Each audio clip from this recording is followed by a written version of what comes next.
Hi, Jason here, Birchfield Family Farm. Wanted to talk today a little bit about our chickens, specifically our automatic chicken coop door. We've had an auto door now for probably going on 4 years, and it has worked out great for us. Saves us having to come out in the mornings and let them out. Saves us coming out in the evenings, putting them up when they're roosting. So the auto door has been a great fit for us. I think we found one that has held up fairly well. I want to take you inside the coop here and show you our setup.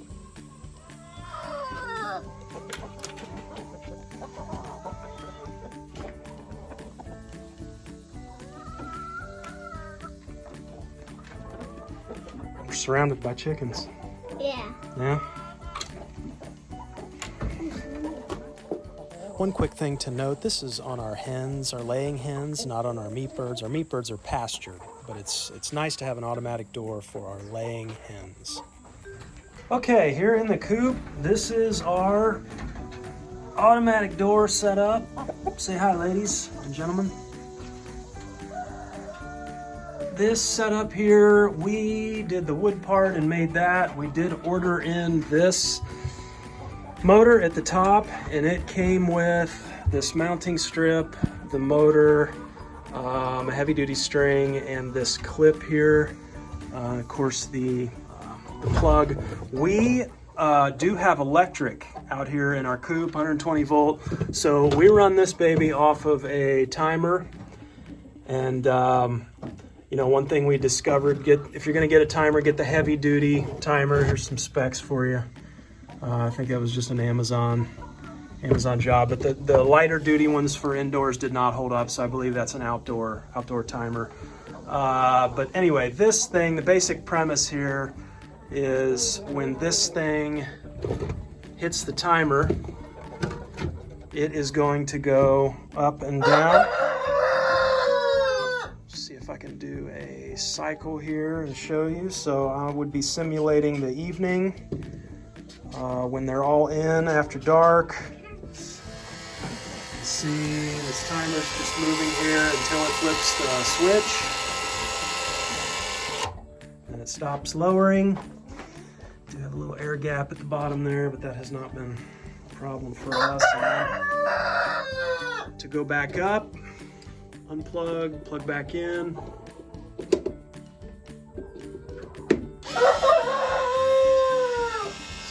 Pulling that string up, which is pulling the door. A little bit Star Wars like. And then when this wheel comes over and flips this switch the other way, everything stops. So a little bit of setup in the beginning, getting the string right. The string is just winding around a spool in there. And we have had this string break a couple times, but it's, you know, kind of like a fishing line, and not really that big of a deal to retire, redo. But this setup here, we did the wood door. One piece of advice: make this channel bigger than what you need, and put some kind of a finish on the wood, because the wood's going to swell.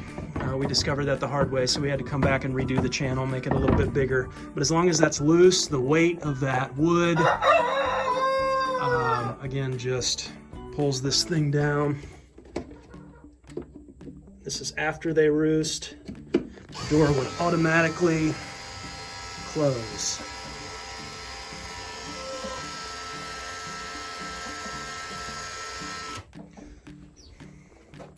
So I believe this motor is originally a vertical blind motor. And I think it's from addamotor.com. I know it was right around $100, and that was about the least expensive automatic door we could find. Now we did have to make the wooden door, but that wasn't a big deal. We had some scrap laying around. So this thing has held up. It's been good. I would recommend it. I'll put a link or a picture or something here for folks to be able to connect with this product. But yeah, we're in no way affiliated. We've just had really good luck with this setup. So I hope this helps somebody.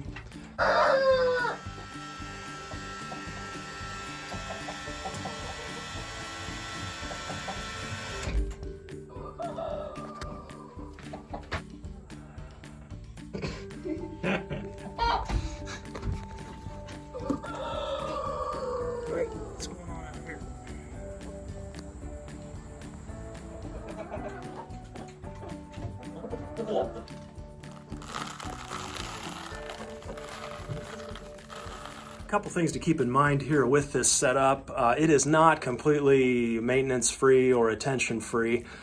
One of the things we do need to do is keep an eye on the timer. You know, as the seasons change, daylight and darkness vary. The amount of daylight goes down as we go into winter. So, you know, you got this thing closing at 10 p.m. in the summer.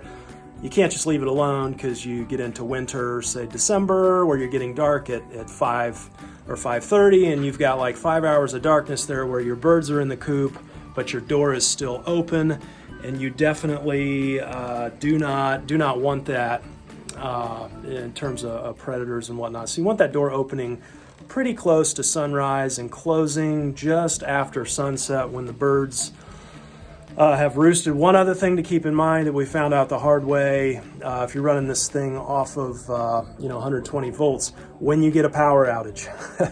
When you get a power outage, obviously that jacks the whole thing up, and you've got to come out, depending on how long the power was out, and rework this timer.